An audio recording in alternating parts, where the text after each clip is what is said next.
പൊന്നാനിയിൽ പ്രവാസി വ്യവസായിയുടെ അടച്ചിട്ട വീട്ടിൽ നിന്ന് 350 പവൻ കവർന്ന കേസിൽ പിടിയിലായ പ്രതികളുമായി പോലീസ് തെളിവെടുപ്പ് നടത്തി. തൃശൂർ വാടാനപ്പള്ളി സ്വദേശി രായമരക്കാർ വീട്ടിൽ സുഹൈൽ, പൊന്നാനി കടവനാട് താമസിക്കുന്ന കറുപ്പം വീട്ടിൽ നാസർ, പാലക്കാട് കാവശ്ശേരി പൊയിലിശ്ശേരി മനോജ് എന്നിവരാണ് കഴിഞ്ഞ ദിവസം അറസ്റ്റിലായത്. ഇതിൽ സുഹൈലിനെയും നാസറിനെയുമാണ് തെളിവെടുപ്പിനായി കൊണ്ടുവന്നത്. ഏപ്രിൽ 13 പുലർച്ചെയാണ് മോഷ്ടാക്കൾ വീടിനകത്തു കടന്ന് ലോക്കറിൽ സൂക്ഷിച്ചിരുന്ന പണം കവർന്നത്. പുലർച്ചെയോടെ മോട്ടോർ ബൈക്കുകൾ റോഡരികിൽ നിർത്തിയിട്ട ശേഷം വീടിനു പിന്നിലെത്തിയ മോഷ്ടാക്കൾ മതിൽ ചാടി അകത്ത് കടക്കുകയായിരുന്നു. പിറകുവശത്തെ ഗ്രിൽ അറുത്തുമാറ്റിയാണ് വീടിനകത്തു കടന്നത്. സുഹൈലും നാസറുമാണ് വീടിനകത്തു കയറി മോഷണം നടത്തിയത്. മറ്റു 2 പേർ പുറത്ത് ആളുകൾ വരുന്നുണ്ടോ എന്ന് നിരീക്ഷിക്കുകയായിരുന്നു. കസ്റ്റഡിയിലുള്ള പ്രതികളെ പോലീസ് ചോദ്യം ചെയ്തു വരികയാണ്. കേസിൽ ഉൾപ്പെട്ട 2 പേരെ കൂടി പിടികൂടാനുണ്ട്. തിരൂർ ഡിവൈഎസ്പി ഇ ബാലകൃഷ്ണന്റെ നേതൃത്വത്തിൽ Ponnani inspector Jaleel Karuthedath, SI RU അരുൺ, സീനിയർ സിവിൽ പോലീസ് ഓഫീസർമാരായ നാസർ, S പ്രശാന്ത് കുമാർ, പ്രത്യേകാന്വേഷണ സംഘത്തിലെ SI Naveen, Jayaprakash, senior civil police officer Harish, Udayan, civil police officer Unnikuttan എന്നിവരാണ്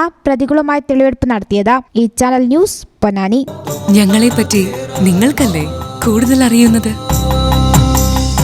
പരിശുദ്ധിയുടെ സുവർണ പാരമ്പര്യം. Hayath golden diamonds, Valanchery.